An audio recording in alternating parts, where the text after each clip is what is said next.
నిజంగా దైవజ్ఞానం కలిగిన వాడు, విశ్వసించిన వాడు, రక్షింపబడిన వాడు, దేవుడంటే భయము, దేవుడంటే భక్తి కలిగిన వాడు ఒకే ఒక పని చేస్తాడు.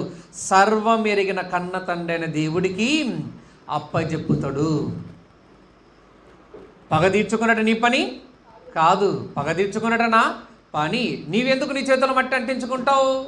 నీకు శత్రువు అనబడుతున్న ఎవడైతే ఉన్నాడా, ఓకే, శత్రువు అనబడుతున్నవాడు ఎవడైతే ఉన్నాడో వానింటికాడికి వెళ్ళి నీ పాదధూళిని దులిపేయి, అంతే. నువ్వు ప్రేమించు, నీ పాదధూళిని దులిపేయి, వానింటి మీద ఏముంటుందంట?